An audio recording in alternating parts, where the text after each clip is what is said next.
साधन विधियों में पहला साधन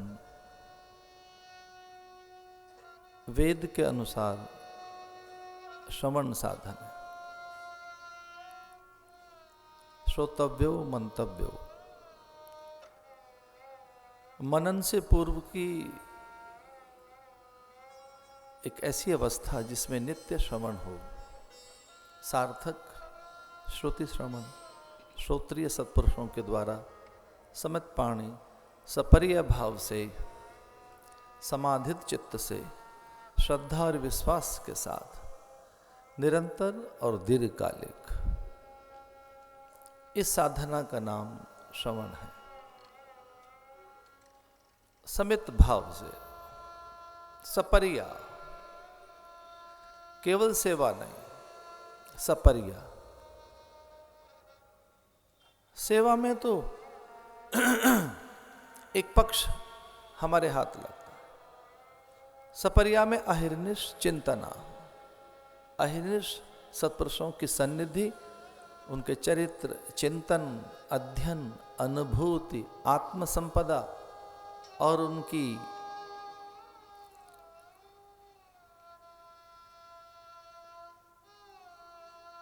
एक ऐसी हर पल की उपस्थिति,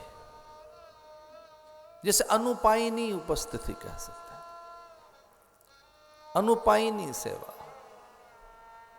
उसे सपरिया कहते हैं। अनुपायनी का अर्थ है कि छाया से भी विलग न हो,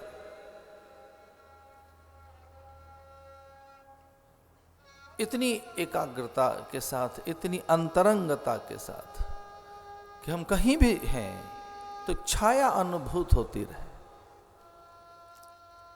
कि उनकी छाया है, उनका स्पर्श है, उनकी सन्निधि है, उनके अंकुश में है, उनके नैकट्य में है, उनकी आत्मदृष्टि से हम ओझल नहीं हो सकते। इसे अनुपायनी भाव कहते हैं कि उनकी दृष्टि से हम ओझल नहीं हो सकते। इसलिए वो हमारे प्रत्येक कर्म के, चेष्टाओं के, हमारी क्रियाओं के, प्रतिक्रियाओं के, अंतःकरण में उठने वाले प्रत्येक भाव और संकल्प के साक्षी हैं। इसे जो कुछ भी हमारे भीतर हो रहा है वह उसके साक्षी हैं। इसे कहते हैं अनुपायनी, कि हम उन्हीं के आसपास। सेवा से अलग है एक सपरिया, कि उनके चिंतन, चरित्र, गुण, धर्म, अध्यात्म संपदा के अनुरूप हो जाना, उनके समरूप हो जाना, एक अनुरूपता आ जाया, श्रवण में पूरा उतर आया। गुरु चरित्र और भगवदीय गुण, श्रवण के साथ साथ फिर मनन, निधिध्यासन। इसलिए पहली कोई साधना है तो श्रवण है, श्रोतव्य मंतव्य। निधिध्यासन के बाद में है।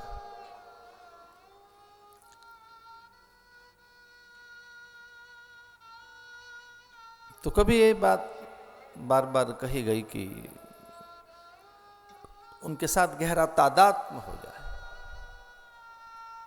तो जब एक तादात्म्य स्थापित हो जाता है उनके साथ, तादात्म्य के बाद एक तद्रूपता, तदाकारता, तद्भावता, एक तद्भासता, जैसे सामान्य भाषा में तल्लीनता भी कह सकते हैं कि आप तल्लीन हो गए, शब्द आपको तल्लीन कर दे,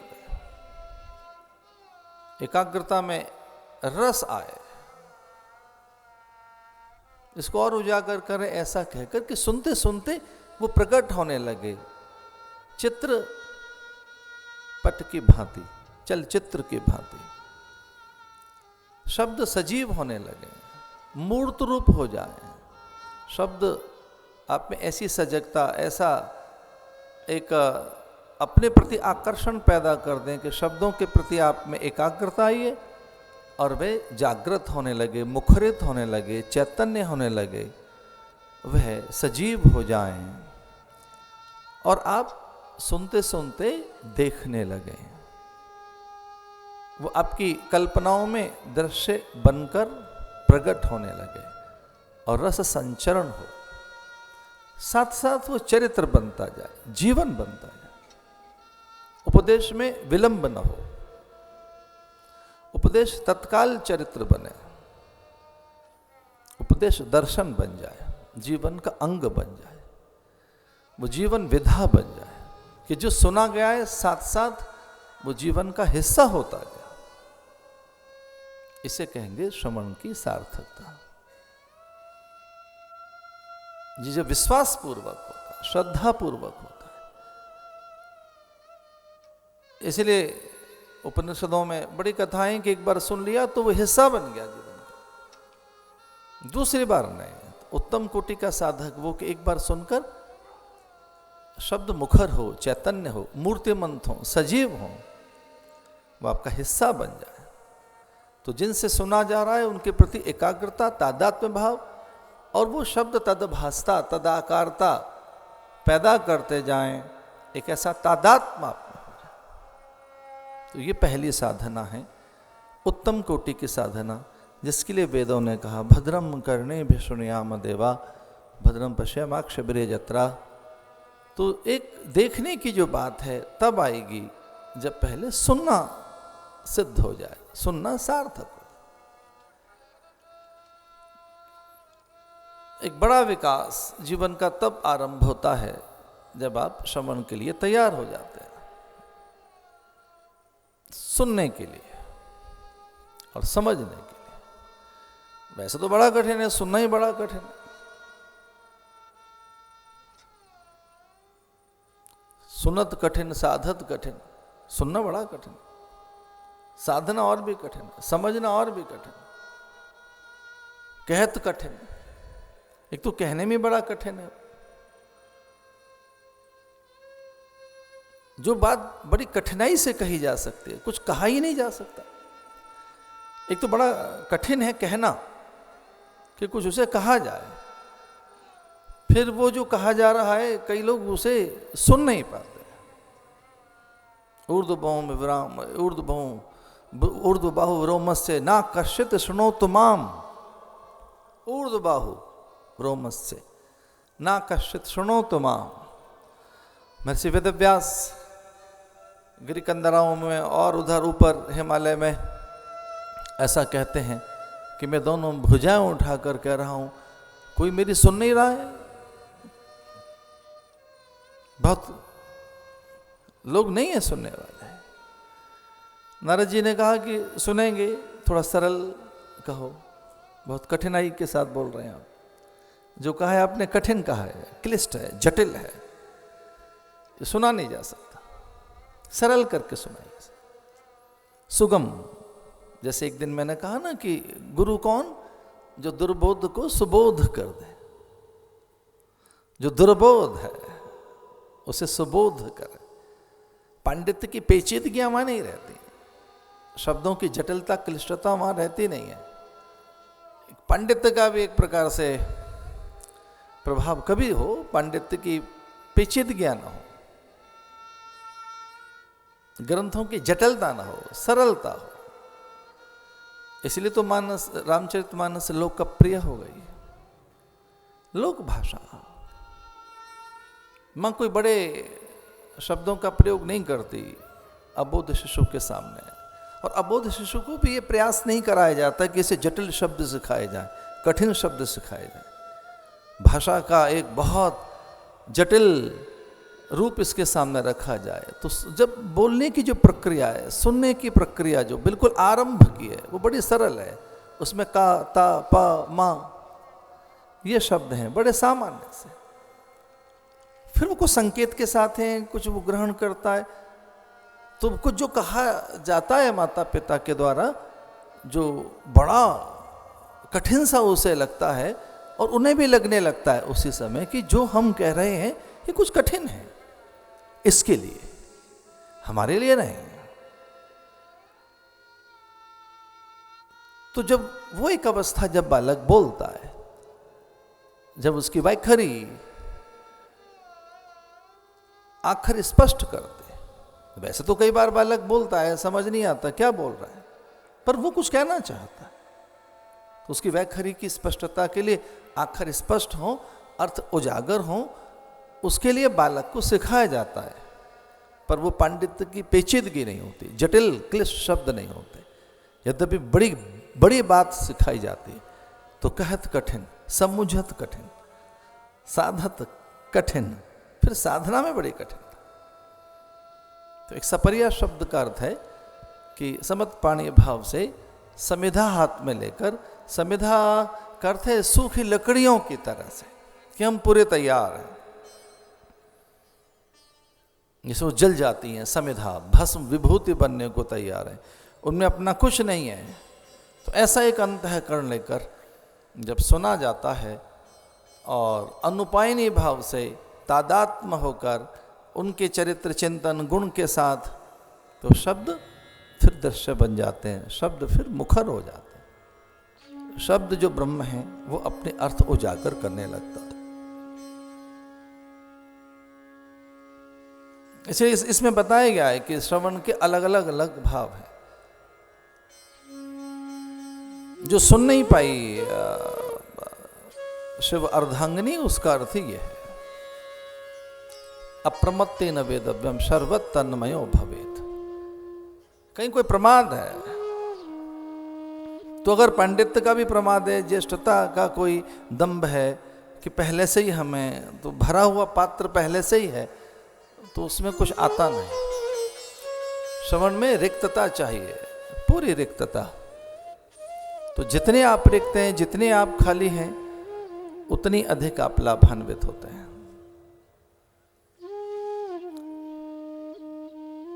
शुक और परीक्षित के संवादों में बस यही एक बात आती है। समर्पित होकर कि ये शब्द ब्रह्म है, ये अक्षर मेरे जीवन में क्षरता का नाश करेंगे, क्षरण का नाश करेंगे, नित्यता प्रदान करेंगे। इस भाव के साथ कथा में बैठ गया सुखदेव के पास परीक्षित। एक और सामान्य बात कि जैसे जैसे शिष्यत्व पैदा होता है, वैसे वैसे गुरुत्व में आकर्षण पैदा होता है। गुरु को कुरेदा जाता है, उकसाया जाता है, उस तत्व को चैतन्य किया जाता है। कृपावशात उनमें अनुग्रह हो, गुरु तत्व कल्याण के लिए आकुल हो, व्याकुल हो, गुरु तत्व में ही एक बड़ी व्याकुलता हो, तो बात अलग है। पर धरती पर कोई वातावरण बनता है, तब मेघ निचुड़ते हैं, अनायास नहीं बरसते। धरती पर वो कोई वातावरण ढूंढ रहे होते हैं, वो आकाश में मंडरा रहे होते हैं। मेघ आकाश में जल लेकर ऊपर तैयार है, पर धरती पर कोई वातावरण न हो, धरती पर कोई पुकार न हो, तो मेघ उड़ जाते हैं, कहीं दूर चले जाते हैं, फिर निचुड़ते नहीं। नीचे से भी कोई एक पुकार, नीचे से भी कोई एक तैयारी, नीचे की भी एक पात्रता तो चाहिए। अगर धरा में पात्रता नहीं है, वहां वैसी एक उन मेघों के लिए निचुड़ने के लिए तैयारी नहीं है, तब मेघ वहां से निकल जाते हैं। मेघाच्छन्न आकाश हो, पूरे जल भरे हों, मेघ भारी जल लेकर आकाश में तत्पर हों, धरती पर कुछ भी आहट न हो, कोई वातावरण न हो, यहां आर्द्रता न हो, उमस न हो, उन्हें निचोड़ने के लिए प्रार्थना न हो, तो नहीं आ सकते। विज्ञान यही कहता है कि कुछ यहां एक हलचल होती है और तब वो निचोड़ने लगता है। ठीक वैसे ही जैसे जैसे आप में आपकी श्रद्धा का चर्म, जैसे जैसे आपके अंदर एक स्वीकृति पैदा होती जाती है, वैसे वैसे वो श्रद्धा का आकर्षण, आपका विश्वास, आपकी निष्ठा उस तत्व को कुरेदती है और फिर अनुभव पिटारी खुलने लगती है। फिर ज्ञान मेघ निचुड़ने लगते हैं, फिर अमृत वर्षण होने लगता है। और ये पात्रता पर भी एक पात्रता पर भी ये मुझे लगता है कि एक विषय है कि कैसी पात्रता किसकी। तो जिसकी जैसी पात्रता फिर वैसा वो पाता है, जैसा जो अधिकारी।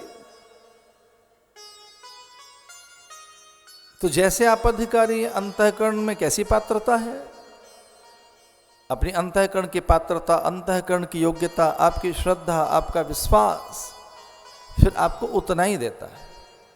इसलिए भारतीय दर्शन एक बड़ी सुंदर सी बात कहता है और वो याद करने लायक है। और वो मुझे ऐसा भी लगता है कि पल पल याद करने लायक है कि व्यक्ति उतना ही पाता है जितना जानता है, जितना चाहता है, जिस ढंग की उसकी चाहत है और उसके लिए जिस ढंग का उसका समर्पण, व्यक्ति उतना ही अधिक या कम पाता है। ज्ञान की दिशा में यही है, जो ज्ञान क्षेत्र है उस दिशा में आपकी पात्रता पर निर्भर करता है कि आपकी पात्रता कैसी है, तीव्रता कैसी है। तो मुमुक्षा में तीव्रता है कि नहीं। इससे शुक और परीक्षित के संवादों में यही एक बात है कि शुक के भीतर के गुरु को, शुक के भीतर की ज्ञान संपदा को परीक्षित की समर्पण वृत्ति ने या उनकी श्रद्धा विश्वास ने चैतन्य कर दिया। ज्ञानम लब्धाम परम शांति। ज्ञान अगर शांति कारक है तो ज्ञान की जननी श्रद्धा है। श्रद्धावान लभते ज्ञानम। ये सीधा सीधा सूत्र है, ये सीधी सीधी बात है जो भगवान ने स्वयं गीता के माध्यम से कही है। श्रद्धावान लभते ज्ञानम। ज्ञान किसे मिलता है? श्रद्धावान। श्रद्धावान लभते ज्ञानम। ज्ञान का अधिकारी कौन है? श्रद्धावान। तो जैसे जैसे आप में श्रद्धा का चरम जगता है वैसे वैसे आप ज्ञान के अधिकारी बनते हैं। और श्रद्धा में सेवा, सपर्या, समर्पण, सेवा में एक आपके भीतर एक निरंतर तादात्म्य आए तो वैसी अनुकृति, प्रतिकृति आप में पैदा होती है।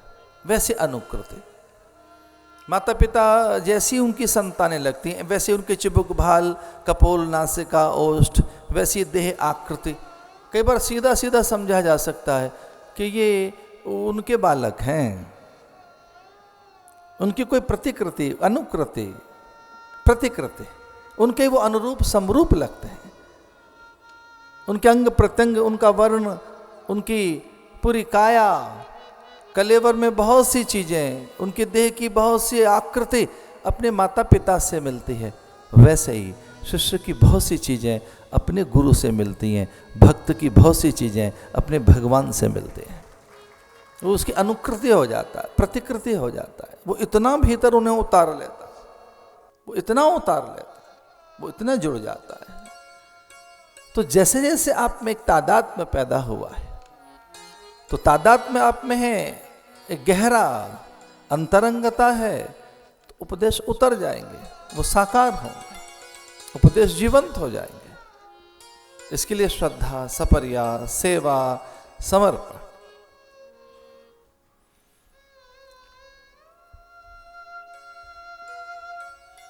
प्रश्न है बड़ा सुंदर सा कि मृत्यु निकट हो तो क्या करें।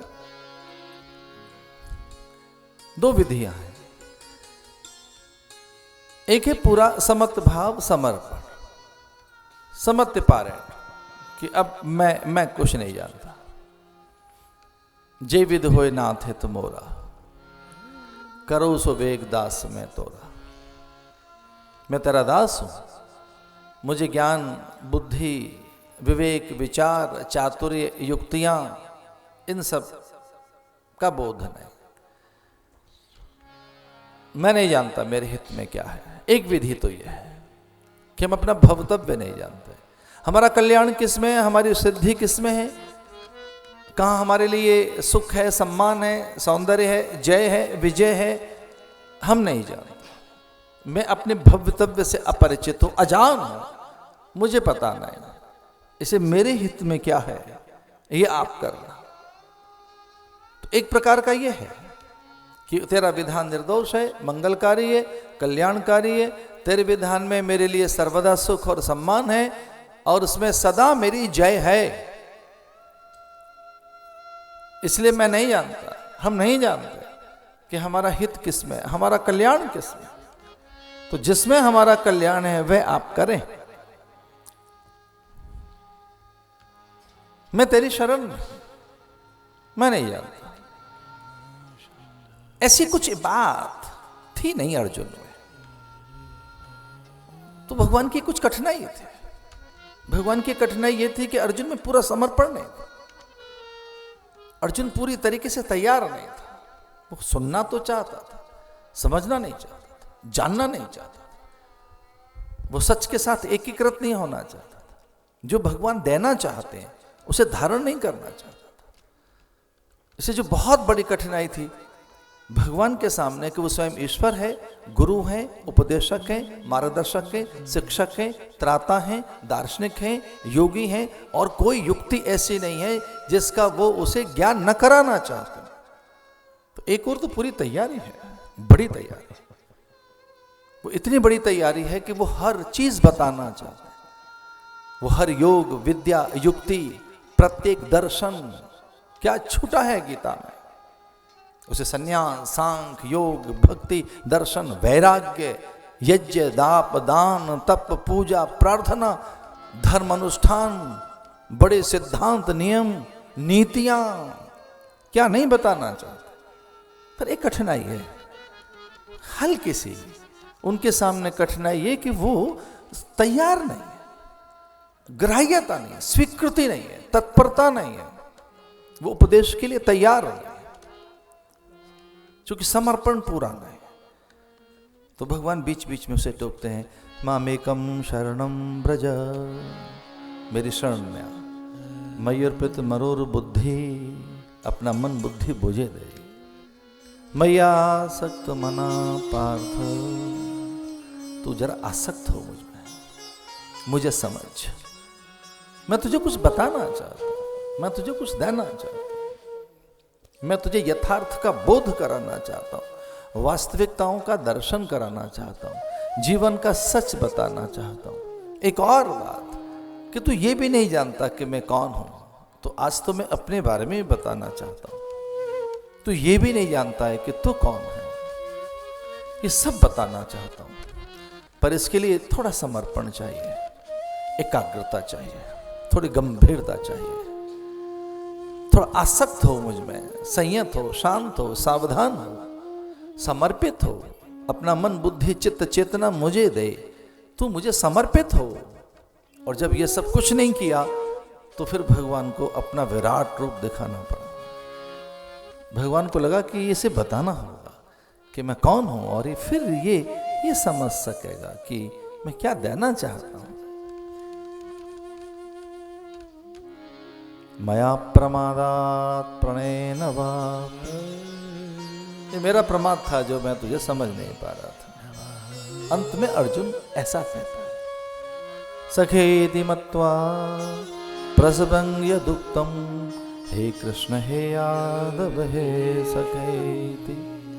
मैं तो तुझे कभी यादव, कभी सखा, कभी ग्वाला, कभी छलिया, कभी सगा, संबंधी, साला, अपना, मित्र, न जाने क्या समझता रहा।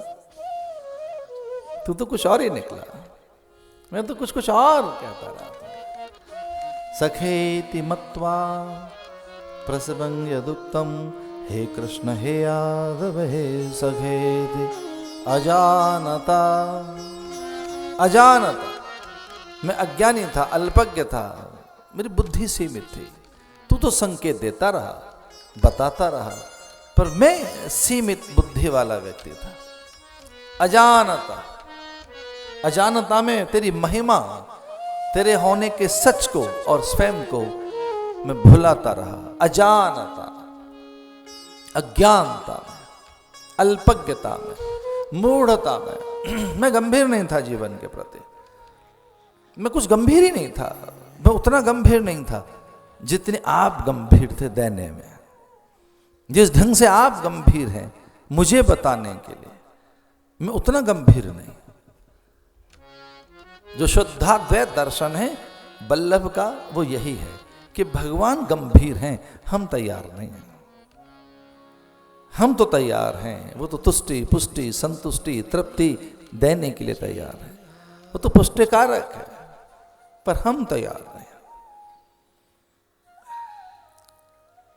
जो अल्पज्ञता है, अजानता है, मूढ़ता है, या जो हम में गहरा प्रमाद है, वो उपदेश के लिए हमें तैयार नहीं होने देता। सीखने एक छोटी सी बात कहना चाहूंगा कि ये किससे शिकायत करें कि हमें महान बनने का अवसर नहीं मिला। कौन दोषी हो सकते हैं? किनके सर पर ठिकरा फोड़ हैं इस बात का कि हम महान नहीं बन सके? परिस्थितियां, प्रकृति, पर्यावरण, वायुमंडल, वातावरण, पड़ोसी, परिजन, माता पिता, संतति या पत्नी या पति? कौन? किनके सर पे ठिकरा फोड़े कि ये थे जिन्होंने हमें महान नहीं बनने दिया, सीखने नहीं दिया, अच्छा नहीं बनने दिया, ऐन्द्रिक संयम नहीं कर सके, सच नहीं बोल सके, ध्यान नहीं लगा सके, शुभ कर्म कर नहीं सके, स्वाध्याय कर नहीं सके, आनंद से रह नहीं सके। किसके सर पे ठीकरा फोड़े? किसे दोषी बनाएं? किसे बताएं ये दोषी हैं? हम महान नहीं बन सके महाराज, तो हमारी महानता में कौन दोषी है? हम दूसरे या हमारा प्रमाद, हमारा आलस्य? शत्रु कौन है? तो शत्रुता में हम, जो हमारा आलस्य है, हमारा प्रमाद है, ये हमारा शत्रु है। विकास में बाधक कौन है? क्योंकि हम चैतन्य नहीं, हम गंभीर नहीं। इसे सीधी बात यहां ये निकल कर आती है कि जो स्वयं के प्रति गंभीर नहीं है, वह साधना की सक्रियता कैसे हो सकती है? हाँ, साधना नियम होगी, कोई परंपरा होगी, कोई व्रत हो सकती है, दिया बाती हो सकती है, पूजा हो सकती है, नित्य का कुछ कर्म हो सकता है। और कुछ तो बेचारे भोले प्राणी नित्य कर्म को ही साधना मानते हैं। नित्य कर्म, नैमित्तिक कर्म, ये कोई साधन नहीं है। नित्य कर्म को साधन कैसे मान सकते हैं आप? जो नित्य कर्म है, जो नित्य के कर्म है, नैमित्तिक कर्म है, नित्य नैमित्तिक कर्म साधना नहीं है। नित्य कर्म और साधना को अलग करो, साधना बिल्कुल भिन्न है। तो जो नित्य कर्म है, पूजा, उपासना, अर्घ, चिंतन, स्तवन, जप, ध्यान, ठाकुर सेवा अथवा व्रत और तीर्थ सेवन, सद्गुरु सन्निधि, सत्संग या सदाचार युक्त जीवन, थोड़ा सा दान और कुछ परोपकार के भाव के साथ, उदारता के साथ सेवा, ये सब साधना नहीं है। अलग रखो साधना को। ये तो नित्य कर्म है, ये तो नित्य कर्म है, नैमित्तिक कर्म है। तो फिर साधना क्या है? वही एक बड़ी बात है कि हम गंभीर हों साधना के प्रति। साधना का आरंभ इंद्रियों के संयम से है, बुद्धि के निश्चय से है, चित्त की एकाग्रता से है, बाह्यांतर शुचिता से है, इष्ट के साथ एकाकारता से है। इष्ट के साथ एकाकारता हुई कि नहीं? तो जो इष्ट के साथ एकाकारता है वो साधना है। इष्ट के साथ एकाकारता, इष्ट के साथ आप एकाकार हैं, बुद्धि में निश्चय होता जा रहा है, प्रमाद शिथिल होता जा रहा है, इंद्रियां संयत और शांत हो गई हैं, चित्त में एकाग्रता है, रत प्रसाद, और हृदय में प्रसन्नता रहती है। इसे कहते हैं रत प्रसाद। आप में प्रसन्नता रहती है, गुनगुनाते रहते हो, ठुमकते रहते हो, मुस्कुराते रहते हो, चुटकी बजाते रहते हो, और एकांत में भी मटकते रहें, झूमते रहें, गुनगुनाते रहें। इस करते साधना आरंभ हो गई है। रत प्रसाद, हृदय में प्रसाद, प्रसन्नता। ये कब होता है? जब हर चीज प्रसादता दिखे। इसलिए साधना में अगर आप भक्त हैं तो प्रसाद गुण सक्रिय होना चाहिए। आप ज्ञानी हैं तो विवेक जागृत होना चाहिए। अलग अलग भूमिकाओं के आप साधक हैं तो अलग अलग भूमिकाओं के साधकों के लिए अलग अलग साधन विधि है। वो एक अलग बात है कि प्रारंभ अनेक हैं पर अंत एक है। प्रारंभ अनेक हैं पर अंत एक है, एक अंत है। प्रसाद गुण, तो जो भक्त हैं वो प्रसाद गुण का प्रसार करें, प्रसाद गुण को विकसित करें। प्रसाद गुण का अर्थ है कि सब चीजें प्रसाद हैं, भगवान की हैं। तो भगवद वस्तु है, जो चीज दिखाई दे रही है वो भगवान की है, भगवदीय भाव। तो भक्त में जितना भगवदीय भाव प्रसाद गुण विकसित होगा उतनी विनम्रता, पवित्रता, पूज्यता आएगी। प्रसाद मात्रा के भ्रम को तोड़ता है कि कम और ज्यादा है। प्रसाद मात्रा के भ्रम को तोड़ता है। वस्तुओं का कम ज्यादा होना फिर कोई मायने नहीं रखता। इसे वस्तुएं कम है और ज्यादा हैं, इनके फिर अर्थ बेमानी हो जाए कि चीजें कम और ज्यादा है, उनसे कोई अर्थ नहीं बनता। तो प्रसाद गुण, तो जितना प्रसाद गुण आप में विकसित होगा, तुलसी दल डालते ही थाल की हर चीज प्रसाद हो गई, भगवद अर्पित होते ही, भगवदा स्पर्श होते ही, जैसे ईश्वर को निवेदित हुई वस्तु, तो वस्तु वस्तु नहीं रही, वो पदार्थ पदार्थ नहीं रहा, प्रसाद हो। इसे जितना अधिक से अधिक आप निवेदित कर सकें स्वयं को, तो प्रसादता आएगी। रत प्रसाद, ये साधना के सूत्र हैं। आप ज्ञानी हैं तो विवेक ख्याति आप में आनी चाहिए, निश्चय आपका प्रचंड होना चाहिए, और जो कुछ है सारा प्रारब्ध है और उसकी पूर्ति है। फिर ये देह भी प्रारब्ध है, जाति, आयु, कुल, गोत्र, वंश, परंपरा, देश, काल, परिस्थिति, और जो कुछ भी घटित हो रहा है वह सब प्रारब्ध है और कुछ नहीं। अपना किया कराया है, इसमें दूसरे का कोई योग नहीं, ये अपना ही है, किया कराया। ये ज्ञान है। ज्ञान का अर्थ है कि ये तो प्रारब्ध है और इसकी पूर्ति मुझे करनी है। तो फिर प्रसन्नता पूर्वक हो, ज्ञान पूर्वक हो, फिर वो आनंद के साथ हो। इसलिए इसे कहेंगे श्रवण साधना। सुनने से भ्रम दूर होते हैं। ये तो मैंने बहुत बार बात कही होगी कि न्यायाधीश में और वकील में ये दो चीजें अलग अलग हैं। एक तो वकील को बहुत बोलना आना चाहिए, पर न्यायाधीश को बहुत सुनना आना चाहिए।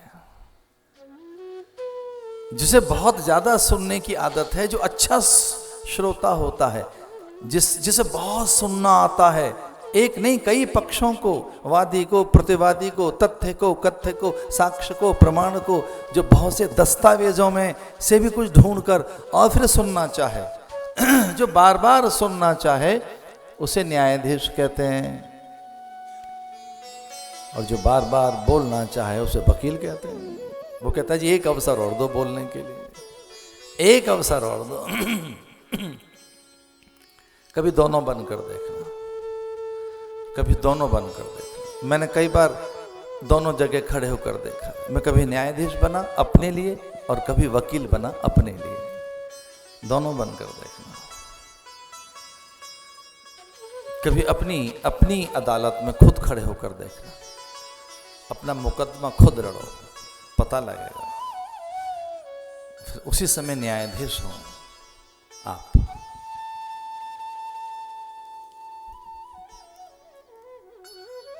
श्रवण की बात चल रही है।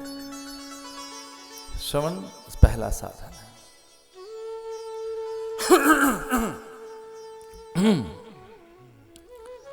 जो कथा आप सुन रहे हैं इसमें भी श्रवण पहली साधना है। योग, यज्ञ, जप, पूजा, अभिषेक, अर्चना, प्राणायाम और प्रार्थनाएं गौण हैं।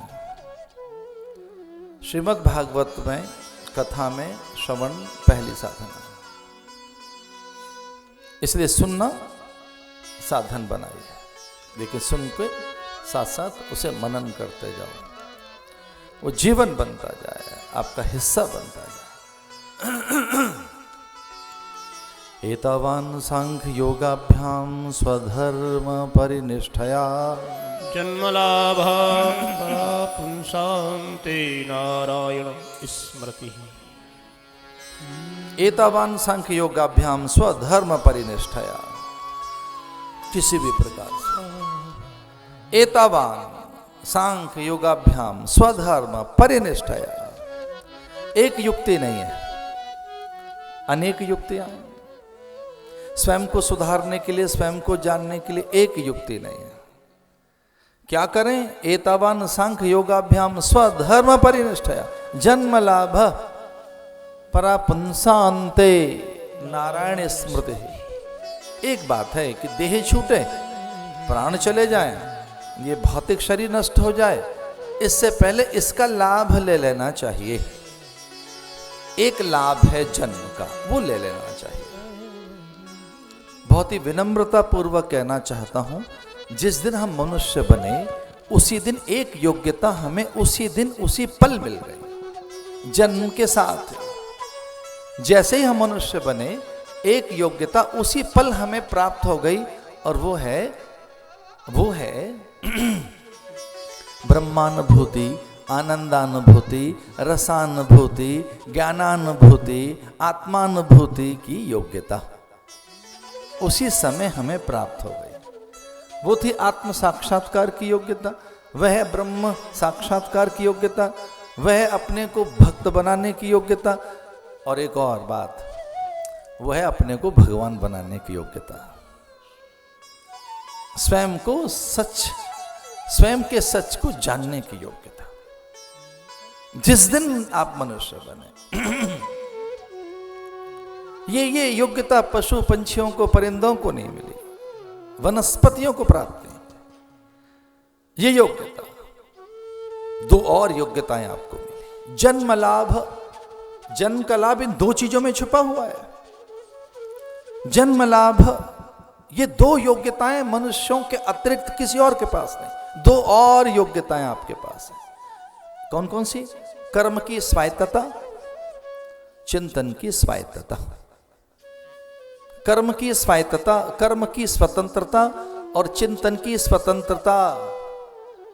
तीसरी और बताऊंगा, जो मनोविज्ञान कहता है, भारत का जो दर्शन कहता है, जो भारत की फिलॉसफी कहती है, तो तीसरी योग्यता वो है अभिव्यक्ति की स्वतंत्रता, अभिव्यक्ति की स्वायत्तता।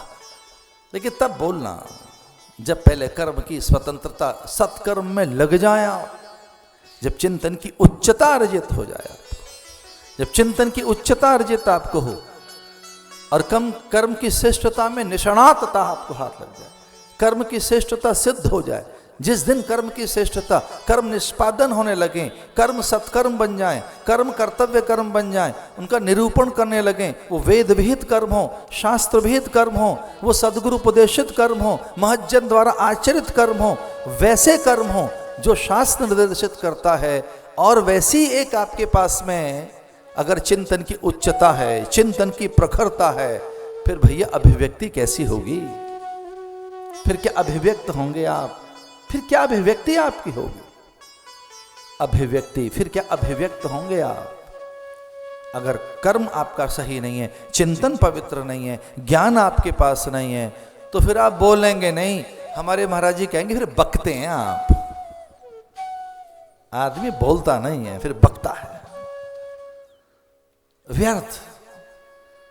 फिर उसकी रचना, कृति, सृजन फिर व्यर्थ होता है, अर्थहीन होता है, उसमें कुछ महनीय नहीं होता, श्रेष्ठ नहीं होता, वो आदर्श नहीं होता, वो समाज को मान्य नहीं होता, उसमें माधुर्य नहीं है, उसमें कोई पावित्र नहीं है, उसमें कोई आकर्षण नहीं है। पर लंबे समय तक अगर सत्कर्म की है, ज्ञानानुभूति है,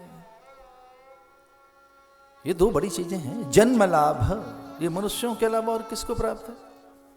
तो मनुष्य होते एक योग्यता तो हमें ये मिली कि हमें ब्रह्मानुभूति हम कर सकते हैं, रसानुभूति, ज्ञानानुभूति, आत्म साक्षात्कार, ब्रह्म साक्षात्कार। एक और बात, मनुष्यों में और पितरों में, मनुष्यों में और देवताओं में एक ही अंतर है, उनके पास देह नहीं, वो अशरीरी हैं, इसलिए कर्म की स्वतंत्रता वहां नहीं है, वहां चिंतन की स्वतंत्रता हो सकती है। ये एक बहुत बड़ा फर्क बता रहा हूं। पितृ और देवताओं के और हमारे बीच में एक भेद है। देवता और पितरों के पास शरीर नहीं है, तो जब शरीर नहीं है तो कर्म की स्वतंत्रता नहीं रही, कर्म नहीं कर सकते। जो एक बार हो गए उसी का फल भोग रहे हैं स्वर्ग में बैठकर, उसे कर्म की स्वतंत्रता। चिंतन की स्वायत्तता, और तीसरा अभिव्यक्ति की पवित्रता। ये मनुष्य को प्राप्त है और किसी को नहीं। इसी में जन्म का लाभ है। कोई पूछे जन्म का लाभ क्या है? जन्म लाभ परा पुंसांते नारायणी स्मृति ही। मरने से पहले ये 3 चीजें समझ ली जाएं कि कर्म में हम स्वतंत्र हैं, पशु नहीं, पंछी नहीं, परिंदे नहीं। वनस्पतियों को कर्म की स्वतंत्रता, चिंतन की स्वतंत्रता प्राप्त नहीं है। उन्हें कोई नया चिंतन नहीं कर सकते, नव कल्पनाएं उनके पास नहीं है, और ना ही वो नया कुछ कर सकते हैं। हाँ, आप नया कर सकते हैं। सांझ को गुरुजी सैर के लिए निकले, कुछ पत्थर फोड़ रहे थे लोग। पूछा उनसे क्या कर रहे हो? तो सांझ हो चुकी थी, थक चुके थे वो, माथे पर पसीना बहुत था, थकान थी। तो उन्होंने कहा महाराज भाग्य फोड़ रहे हैं, थक चुके थे।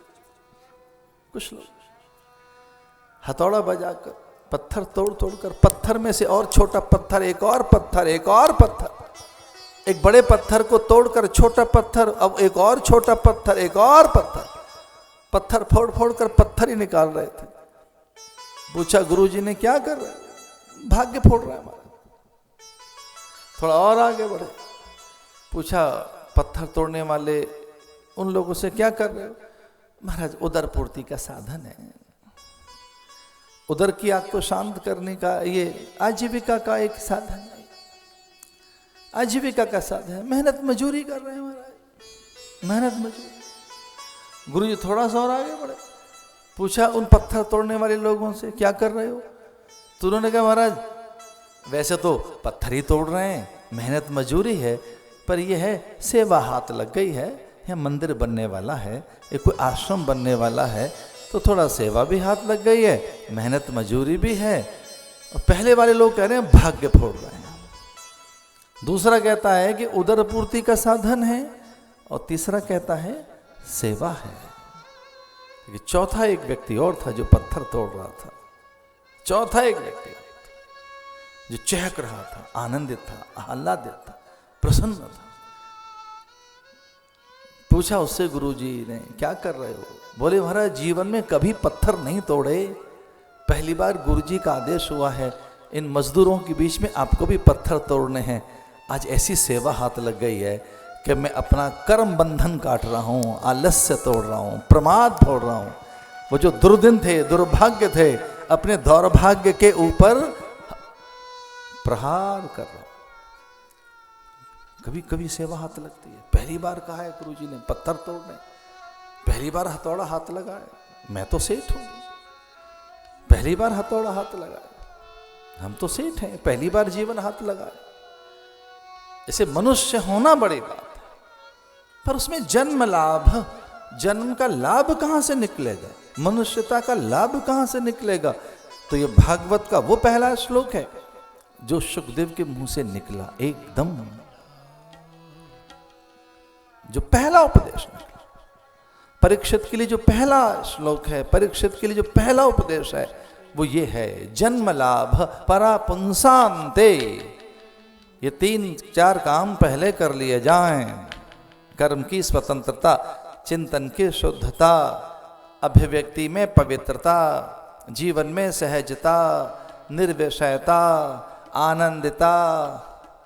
थोड़ा पहले सहज हो जाओ। मनुष्य की योग्यता कैसे सिद्ध होगा? ये एतावान सांख्य योगाभ्याम स्वधर्म परिनिष्ठया। कैसे ही किसी भी योग युक्ति से, जप तप से, पूजा पाठ से, संतों के पास बैठकर, वो तो जब उनके पास आप जाएंगे तो वो आपकी योग्यता के अनुसार, आपकी पात्रता के अनुसार कोई साधन बता देंगे कि कैसे कर्म में निष्पादन, कर्म संपादन करना है। ये एक ध्यान से सुनने की बात है कि कोई ना कोई कर्म आपको हर पल करते रहना है। आप बिना कर्म के रह नहीं सकते। कर्म बीज की तरह से है, बिना कर्म के एक भी पल आप नहीं रह सकते। तो फिर जब करना ही है तो कैसे करें? करने का ढंग तो सीख लें। कर्म अगर बीज है तो कैसे करें? अगर कैसे करें ये सीख गए, कर्म करें कैसे? शुभ कर्म, पवित्र कर्म, पुण्य कर्म, और यही पूंजी है। एक और बात कहना चाहूंगा मैं कि कोई मुझसे पूछे मनुष्य की पूंजी क्या है, मनुष्य की निधि क्या है, तो मनुष्य की जो सबसे बड़ी निधि है, सबसे बड़ी पूंजी है मनुष्य के लिए, ऐश्वर्य कोश में या उसके संपदा कोश में जो पहली पूंजी है वो है शुभ कर्म। शुभ कर्म मनुष्य की पुण्य कर्म पूंजी है। हम वहां नहीं पहुंच सके, स्लिप हो गए, तो कम से कम श्रीमताम गेहे, किसी अच्छी जगह तो पैदा होंगे। पूंजी पुण्य पूंजी, चूंकि शुभ कर्मों से, पुण्य कर्म से ही सुख, सम्मान, सत्ता, सौंदर्य, सद्विचार, सत्संग, संत सानिध्य और भैया कोई एक अच्छा वातावरण मिलता है पुण्य से। ये एक बात है कि आप सत्कर्म करते रहें। तो सत्कर्म की जो प्रेरणा है कि आपके द्वारा कर्म सही हो, फिर चिंतन आपके द्वारा सही हो, अभिव्यक्ति आपकी सही हो, जीवन बन जाएगा। तो जो अभिव्यक्ति के प्रति, चिंतन के प्रति और कर्म के प्रति उदासीन है, फिर उनका कैसा जीवन होगा, ये एक अलग बात है। तो जो कर्म के प्रति उदासीनता है, कर्म के प्रति उपेक्षा है, कर्तव्य कर्म के प्रति, वेद विहित कर्म नहीं कर रहे हैं, शास्त्र विहित कर्म नहीं कर रहे हैं, तो उदासीनता ही ठीक नहीं है। तो क्या करें? 3 बातें उसके लिए कही गई हैं। शास्त्र सम्मत मार्ग हो, वेद विहित मार्ग हो, एक बात। दूसरा, महज्जन द्वारा आचरित मार्ग हो। तीसरा, गुरु द्वारा उपदेशित मार्ग हो।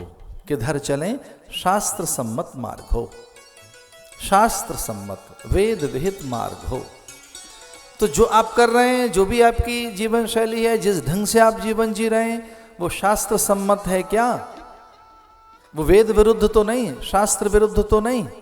दूसरा, जो कुछ आप कर रहे हो वो पहले महापुरुषों ने किया है क्या, जिस रास्ते पर आप चल रहे हैं? अगर ऐसा नहीं है तो भटक जाओगे। तीसरा, गुरु द्वारा उपदेशित। गुरु का अर्थ है जो अनुभवी हैं, तत्काल जिनसे अनुभव लिया जा सकता है, अन्यथा भटक जाओगे। और आगे बढ़ूं इससे पहले एक सुंदर सा विचार आपको दे रहा हूं। भटकाव वहां है जहां आदर्शों के अनुसरण की उदासीनता है। आदर्श के अनुसरण की उदासीनता जहां है, वहीं भटकाव है। तो डिट्रैक कौन हो गए? कौन डिट्रैक हो जाते हैं?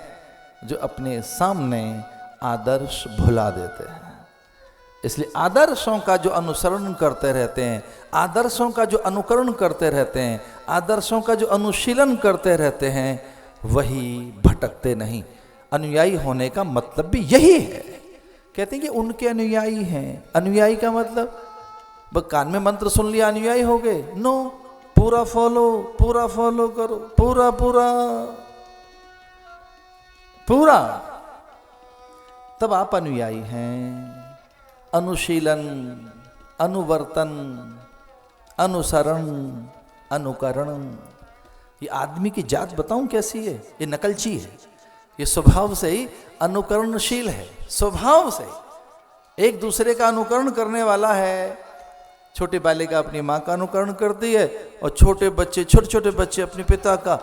जैसे जैसे हम अनुकरण करते जाते हैं परिजनों का, बंधु बांधवों का, सगे संबंधियों का, दूसरों का, फिर वैसे ही हम होते चले जाते हैं। अगर हम आदर्शों का अनुसरण न करें तो भटका। तो ये कथा के आरंभ में आता है कर्म की स्वतंत्रता, चिंतन की स्वतंत्रता, फिर अभिव्यक्ति कैसी होगी, फिर आप कैसे प्रोडक्ट बनेंगे, फिर आप क्या निकल कर, फिर आपका जीवन कैसा होगा। इसलिए ये बड़ी बात है कि हम अगर निर्माताएं अपना निर्माण स्वयं कर रहे हैं तो क्या निकल कर आए, फिर हम क्या बने, हमने क्या बनाया, हम क्या बने। एक बहुत अच्छे संत थे, बहुत महान संत थे, उड़िया बाबा। उनके उपदेशों में ऐसा आता है कि किसके होके जी रहे हो और क्या बनते जा रहे हो। ये छोटा सा उपदेश है उनका। किसके होके जी रहे हो और क्या बनते जा रहे हो। समर्थ नहीं हो तो किसी का हाथ थाम लो, नहीं बन पाओगे तो जो बन चुके हैं उनका अनुसरण करो, जो बन चुके हैं उनका स्मरण करो। और कुछ बनने बिगड़ने के लिए उपदेश नहीं है, उपदेश तो श्रेष्ठता के लिए है, पूर्णता के लिए, आनंद के लिए। तो ये पहला उपदेश है, एतावान सांख्य योगाभ्याम स्वधर्म परिनिष्ठया। ऐसा कुछ कर। जितासनो जित श्वासो जित संगो जितेंद्रिय, जो जितेंद्रिय पुरुष हैं उनके संग में रहो। जितासनो, एक जगह टिक कर बैठना आना चाहिए। इसका अर्थ है कि लंबे समय तक कोई एक साधन करो। आज कुछ कर लिया, कल कुछ कर लिया, फिर कभी कुछ और कर लिया। कभी स्तुतियाँ माता की हैं तो कभी शंकर अच्छे लगे तो कभी राम जी के पीछे पड़ गए। अब कन्हैया अच्छा लगता है महाराज। कुछ लंबे समय तक एक कोई खेत में 40-50 गड्ढे, और गुरुजी वहाँ ले आए शिष्यों को, और शिष्यों को जरा अच्छा सा नहीं लगा कि गुरुजी गड्ढों में ले आए। गड्ढे, एक खेत में इतने गड्ढे, तो गुरुजी यहाँ क्यों ले आए? तो उन्होंने कहा पूछो इस आदमी से जिसने गड्ढे खोदे हैं। पूछा भाई इतने एक खेत में गड्ढे क्यों खोदे हैं? जीवन भर गड्ढे खोदता रहा। एक गड्ढा खोदा, यहाँ कुआं खोदेंगे, पानी निकालेंगे, तब तक दूसरे ने कहा वास्तु ठीक नहीं है, उधर खोदो। दूसरी ओर खोदने लगा तो किसी ने कहा तो ज्योतिष की दृष्टि से काल ठीक नहीं है, तुम शुभ में खोदना, लाभ में खोदो। तीसरे ने कहा तो दिन ही अच्छा नहीं है। चौथे ने कहा इधर पानी निकलेगा नहीं। पांचवें ने कहा कि ऐसा करो तो कुछ हम दूसरों की मानते रहे, कुछ स्वयं प्रयोग करते रहे, जीवन भर गड्ढे खोदते रहे, पानी निकला ही नहीं, साधन निकला ही नहीं। साधना में सक्रियता नहीं, एक जगह नहीं। साधना एक के साथ है, सब सद है। जितासनो जित श्वासो जित संगो जितेंद्रिय। तो जो जितेंद्रिय पुरुष हैं, जित संगो, जो संग दोष से परे जीते हैं, जिनमें संग का दोष नहीं लग सकता, ऐसे वातावरण में। एक छोटी सी पंक्ति के साथ आगे चलते हैं। शुक और परीक्षित के संवाद आरंभ हो गए। बड़े मंगल में संवाद है। वंदना करते हुए आगे चलते हैं।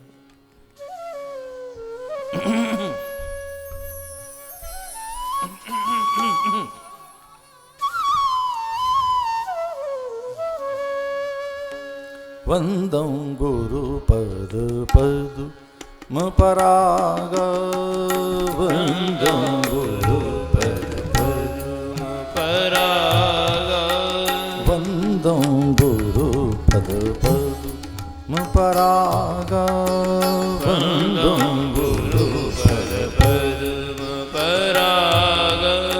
सुरुचि सुवास सरस अनुरागा, सुरुचि सुभाष सरिस अनुरागा।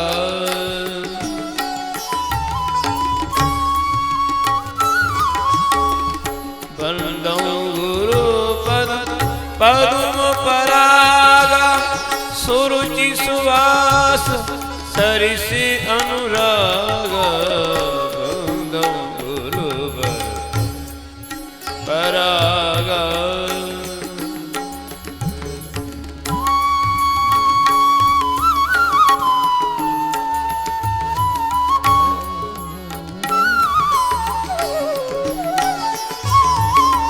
उगरई विमल विलोचन के, उगरई विमल विलोचन के।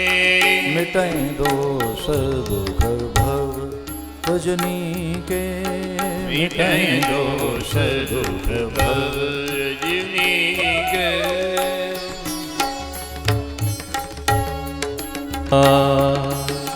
सगमध सगमधनी धनी सा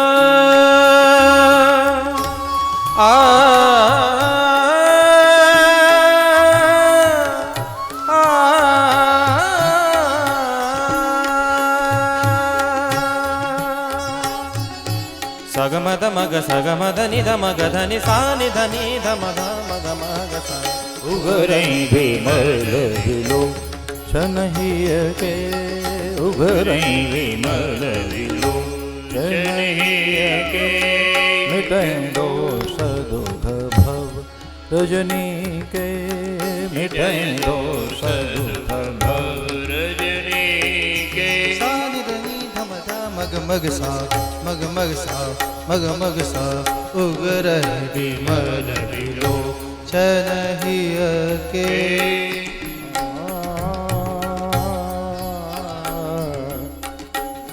जग मग सग मद मद मग मग जग मद नि नि धनि ध मद मग मग गम धनि धनि धनि जग मग मग जग धनि धनि धनि धनि धनि ध मद मग मग गम धनि धनि ध मग धनि ध मग धनि ध मग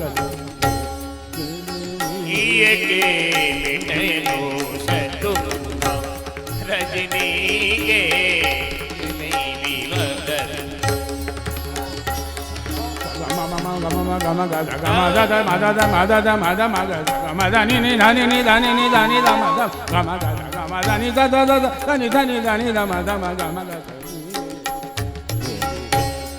जय जय बनते, जय जय बनते।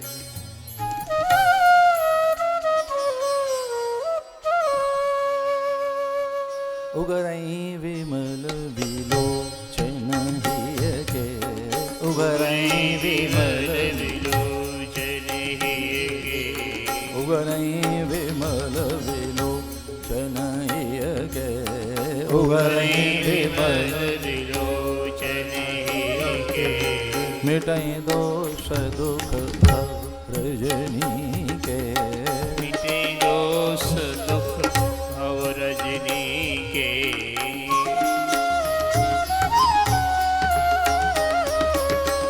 उघरे विमल विलोचन ही के, मिटे दोष दुख भव रजनी के।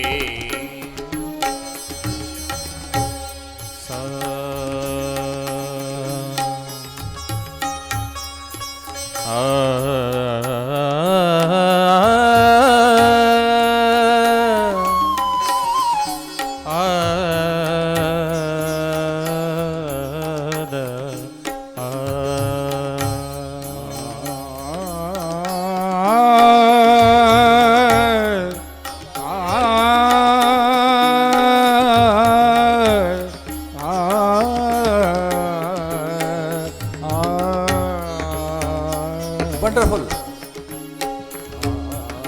उगरई विमल विलोचन हिय के, उगरई विमल विलोचन हिय के, उगरई विमल विलोचन हिय के, उगरई विमल विलोचन हिय के, मिटई दोष दुख भव रजनी के, मिटई दोष दुख भव रजनी के।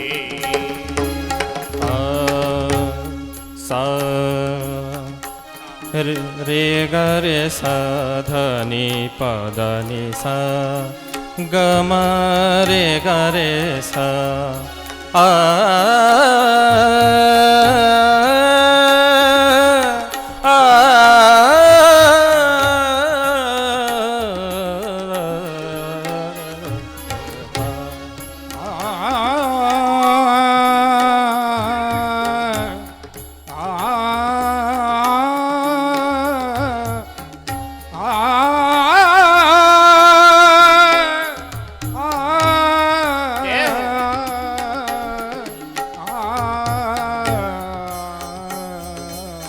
जय जय जय हनुमान गोसाई, जय जय जय हनुमान गोसाई, जय जय जय हनुमान गोसाई, जय जय जय हनुमान गोसाई। कृपा करो गुरुदेव की नाई, कृपा करो गुरु। गमदनि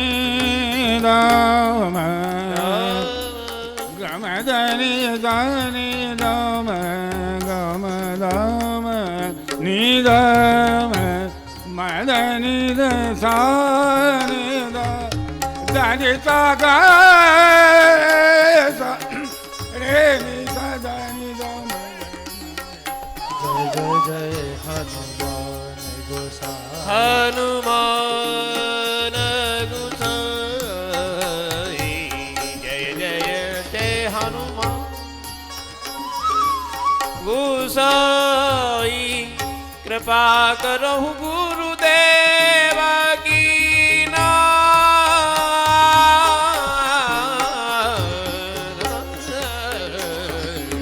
उबरई विमल विलोचन के उबरई विमल मिटई दोष दुख रजनी के मिटे दोष